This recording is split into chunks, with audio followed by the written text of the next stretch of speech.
Hello friends, মিঠুর পাকশালায় আপনাদের সবাইকে স্বাগত। আজ আমি সুজি ও আলু দিয়ে ভীষণই টেস্টি একটা রেসিপি আপনাদের সাথে শেয়ার করছি। এই জন্য প্রথমে একটা গ্যাসে পাত্র বসিয়ে দিয়েছি, তাতে মেজারিং কাপ মেপে 1 কাপ পরিমাণে এখানে জল দিয়েছি। ওই সাথে স্বাদ মতো লবণ দিয়ে দিয়েছি। পুরো রেসিপিতে লবণ আর ব্যবহার করব না, ওই জন্য লবণটা একটু বেশি দিয়েছি, প্রায় হাফ চা চামচের একটু বেশি হবে। তো দেখুন লবণটা দিয়ে খুব ভালো করে একটু মিশিয়ে নিলাম। এরপর জলটা যখন খুব ভালো মতো ফুটে যাবে তখন এখানে হাফ কাপ পরিমাণে আমি সুজি দিয়ে দেব। তো জলটা এখন খুব ভালো মতো ফুটে এসেছে, এই সময় আমি সুজিটা মিশিয়ে নেব। তো যতটা সুজি নিতে হবে তার ডবল জল নিতে হবে, ওই জন্য 1 কাপ পরিমাণে জল দিয়েছি আর হাফ কাপ পরিমাণে সুজি নিয়েছি। সুজিটাকে দিয়ে গ্যাসের ফ্লেমটা লোতে করে দিয়েছি। লো ফ্লেমে এটাকে নাড়াচাড়া করে একটা ডো মতো তৈরি করে নেব। এটা খুব সহজে চটজলদি হয়ে যাবে, 1-1.5 মিনিটের মধ্যে এটা খুব ভালো মতো একটা ডো তৈরি হয়ে যাবে। তো বন্ধুরা, আজকে আমি একটা ভীষণই সহজ পদ্ধতির রেসিপি আপনাদের সাথে শেয়ার করেছি। এই রেসিপিটা সকালবেলা তাড়াহুড়োতে আপনারা মাত্র 10 মিনিটে রেডি করে নিতে পারবেন। খুব বেশি উপকরণেরও প্রয়োজন নেই, অথচ ভীষণই টেস্টি একটা রেসিপি। বাচ্চাদের স্কুলের টিফিনের জন্য আপনারা চটজলদি এই রেসিপিটা বানিয়ে নিতে পারেন। তো দেখুন সুজির ডোটা এখন তৈরি হয়ে গেছে। এরপর আমি গ্যাসের ফ্লেমটা অফ করে দিয়েছি। তো এরপর আমি এই গরম অবস্থাতেই এখানে 2টো সেদ্ধ করা আলু নিয়েছি। আলুটা আগে থেকে সেদ্ধ করে খোসা ছাড়িয়ে রেখেছিলাম। এরপরে আলু দুটোকে একটু গ্রেটারের সাহায্যে গ্রেট করে এই সুজির মিশ্রণের সাথে নিয়ে নিচ্ছি। তো বন্ধুরা, আজকের রেসিপিটা যদি ভালো লেগে থাকে তাহলে অবশ্যই চ্যানেলটি সাবস্ক্রাইব করে আমার পাশে থাকবেন এবং পাশে থাকা বেল আইকনটি অবশ্যই প্রেস করে রাখবেন। তাহলে আমি যে কোনো নোটিফিকেশানই ছাড়ি না কেন তা সবার আগে আপনার কাছে পৌঁছে যাবে। তো দেখুন এখানে আমি 2টো আলুকে এইভাবে গ্রেটারের সাহায্যে গ্রেট করে নিচ্ছি।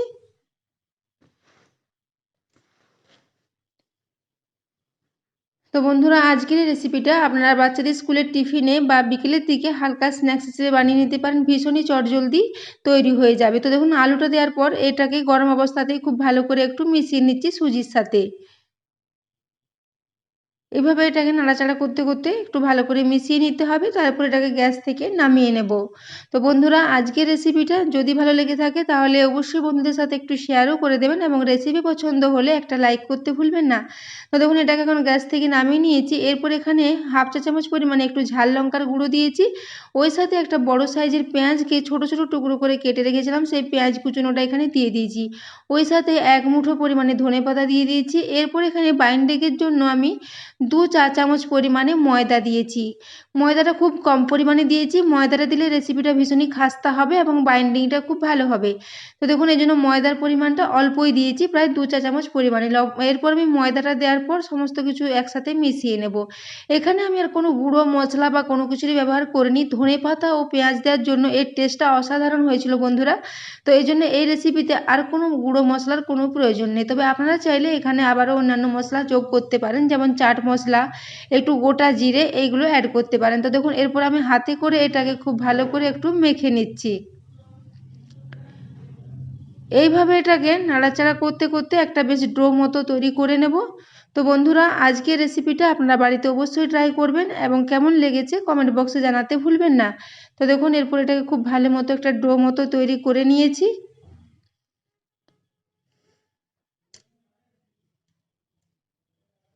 এই ডোটাকে এরপর আমি একটা পাত্রে নিয়ে নেব এবং হাতটাকে পরিষ্কার করে ধুয়ে নেব। হাতটাকে পরিষ্কার করে ধুয়ে একটু তেল মাখিয়ে নিয়েছি হাতে।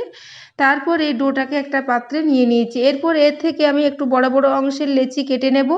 তারপর হাতের সাহায্যে এগুলোকে একটু চ্যাপ্টা চ্যাপ্টা করে বেশ বড় বড় টিক্কির আকারে তৈরি করে নেব। এগুলো খুব বেশি ছোট ছোট করব না, একটু জাস্ট বড় হবে সেরকম ধরনের টিক্কি করে নিচ্ছে। তো দেখুন এটা হাতের সাহায্যে খুব ভালো মতোই তৈরি হয়ে যাবে, যেহেতু বাইন্ডিংটা ডোটা খুব ভালো হয়েছে। তো দেখুন এরপর আমি হাতে করে এইভাবে একটু মিশ্রণ নিয়ে এইভাবে এগুলোকে তৈরি করে নিচ্ছি। এগুলো বানিয়ে নেওয়া ভীষণই সহজ এবং মাত্র কয়েকটা উপকরণ দিয়ে, যেগুলো আমাদের বাড়িতে সাধারণত সবারই থাকে, সেই উপকরণ দিয়ে আমি এই রেসিপিটা তৈরি করেছি। তবে হাতে সময় কম থাকলে সকালে তাড়াহুড়োতে আপনারা এই রেসিপিটা বানিয়ে নিতে পারেন। ভীষণই টেস্টি একটা রেসিপি।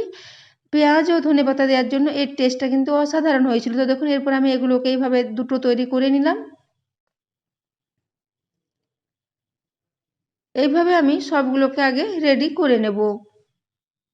তো দেখুন এখানে আমার সবগুলোই তৈরি করা হয়ে গেছে। দেখুন এগুলো খুব সুন্দর মতো রেডি করে নিচ্ছি, সবগুলো একই রকম সাইজের করে তৈরি করে নিয়েছি। এরপর আমি গ্যাসে একটা ফ্রাই প্যান বসিয়ে দিয়েছি, তাতে এখানে আমি প্রায় 3 টেবিল চামচ পরিমাণে তেল নিয়ে নিয়েছি। এটাকে আমি খুব বেশি তেল দিয়ে ভাজবো না, একটু কম তেলে শ্যালো ফ্রাই করে নেব। তবে আপনারা চাইলে এটাকে ডুবো তেলেও ভাজতে পারেন। তো দেখুন এরপর তেলটা গরম হয়ে গেছে, গ্যাসের ফ্লেমটা এখন মিডিয়ামে করে দিয়েছি। মিডিয়াম ফ্লেমে এই সমস্ত টিক্কিগুলোকে দিয়ে দিচ্ছি। তো সবগুলো একেবারে এখানে ভাজা যাবে না, যতগুলো যাবে ততগুলো একেবারে দিয়ে ভেজে নেব। তো দেখুন পরে 3টে রয়ে গেছে, ওগুলো আমি পরে ভেজে নেব। তো দেখুন এগুলোকে আমি প্রায় 2 মিনিটের জন্য নিচের দিকটা আগে একটু ভেজে নেব, তারপর এগুলোকে উল্টে দিচ্ছি। তো দেখুন নিচের দিকটা এখন খুব ভালো মতো ভাজা হয়ে গেছে, এরপর এগুলোকে উল্টে দিচ্ছি। তো বন্ধুরা পেঁয়াজ দেওয়ার জন্য এর টেস্টটা অনেকটাই পকোড়ার মতো হয়েছিল।